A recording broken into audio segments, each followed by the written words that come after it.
मित्रांनो, माझा जो विषय आहे तो विषय आहे उद्योजकता का आणि कशासाठी. उद्योजकता नेमकी का, त्याची गरज काय आहे आणि उद्योजकता कशासाठी, उद्योजकतेमुळे होतं तरी काय. मला असं वाटतं की उद्योजकता का आणि कशासाठी हे समजून घ्यायच्या आधी आपल्याला हे समजून घेतलं पाहिजे की उद्योजकता म्हणजे नेमकं काय. कारण बऱ्याच व्यक्तींना असं वाटतं की कागदावर जर माझी संस्था असेल, प्रोप्रायटरशिप फर्म किंवा पार्टनरशिप किंवा प्रायव्हेट लिमिटेड किंवा public limited, what ever it is, जर माझी फर्म एका कागदावर स्वतःच्या मालकीची एक कंपनी जर अस्तित्वात आली, याचा अर्थ मी उद्योजक झालो, असं बऱ्याच जणांना वाटत असतं. माझ्या मते उद्योजकता is not just having your on company और ओन प्रोप्रायटरशिप और पार्टनरशिप फर्म.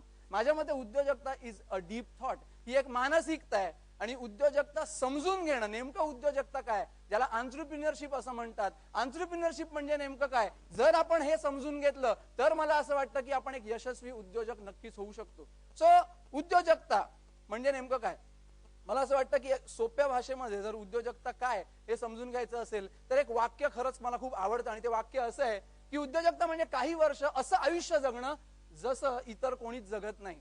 मित्रांनो, जर उद्योजक व्हायचं असेल, जर उद्योजक होऊन फक्त सर्वसाधारण उद्योजक नाही तर एक यशस्वी उद्योजक जर व्हायचं असेल तर काही वर्ष खरोखर आपल्याला भरपूर मेहनत करावी लागते. काही वर्ष असं काहीतरी करायला लागतं जे कोणी सहसा करत नाही, सर्वसामान्य माणसं करत नाहीत. अशा काही ऍक्शन्स, असे काही बिलीफ्स आपल्या स्वतःमध्ये इम्बाईब करावे लागतात जे सर्वसामान्य माणसांच्या आयुष्यामध्ये नसतात. आणि ऑफकोर्स हा जो प्रवास असतो, हा जो पर्टिक्युलर काळ असतो, हा खरंच खूप खडतर असतो. बिझनेस करणं इज नॉट इझी. स्वतःचा व्यवसाय सुरू करणं हे खरंच ऐऱ्या गैऱ्याचं काम नाहीये. आणि त्याच्यामुळे काही दिवस, काही काळ, काही महिने, मे बी काही वर्ष अशा काही गोष्टी करायला लागतात ज्या गोष्टी इतर करत नाहीत. आणि ते लेस वॉक्ड पाथ असे असतात, जे लेस ट्राईड अँड टेस्टेड असे पाथ असतात. पण मग हे सगळं सहन कशासाठी करायचं, इतका त्रास सहन कशासाठी करायचा, तर मित्रांनो जेणेकरून उरलेलं आयुष्य अशा प्रकारे जगणं जसं इतर कोणीच जगू शकत नाही. काही काळ तुम्हाला इतकी मेहनत घ्यायची आहे, काही काळ तुम्हाला अशा गोष्टी करायच्या आहेत ज्या इतर कोणी करत नाहीत. आणि या काही काळ अशा गोष्टी का करायच्या आहेत, कारण त्यानंतरचा जो काळ असणार आहे ना, तो अशा पद्धतीने आपल्याला जगायचा आहे जसं सर्वसामान्य माणूस जगत नाही. मित्रांनो, आज तुम्ही इकडे मी उद्योजक होणारच या कार्यक्रमाला आलेले आहात. I am 100% sure. त्याच्या मागचं कारण असेल की आतापर्यंत आपण यशस्वी माणसांच्या यादीमध्ये जी माणसं वाचतो, ज्या माणसांचा उल्लेख आहे त्या यशस्वी माणसांच्या यादीमध्ये, ही सर्व अशीच माणसं असतात ज्यांचा स्वतःचा बिझनेस असतो. Yes or no?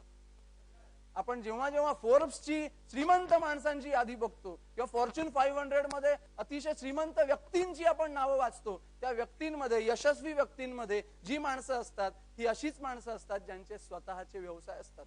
जेव्हा त्यांना यश मिळतं, जेव्हा ते यशस्वी होतात, तेव्हा ऑफकोर्स ते मीडियामध्ये झळकतात. आपण त्यांना टीव्हीवर बघतो, वर्तमानपत्रामध्ये आपण त्यांच्याबद्दल वाचतो आणि त्याच्यामुळे त्यांच्याबद्दल आपल्या मनामध्ये एक ओढ निर्माण होते. आणि कधीतरी आपल्याला असं देखील वाटायला लागतं की माझा पण स्वतःचा व्यवसाय असणं गरजेचं आहे. मित्रांनो, उद्योजकता म्हणजे काही वर्ष असं आयुष्य जगणं जसं इतर कोणीच जगत नाही, पण जेणेकरून उरलेले आयुष्य अशा प्रकारे जगणं असं कोणी जगू शकत नाही.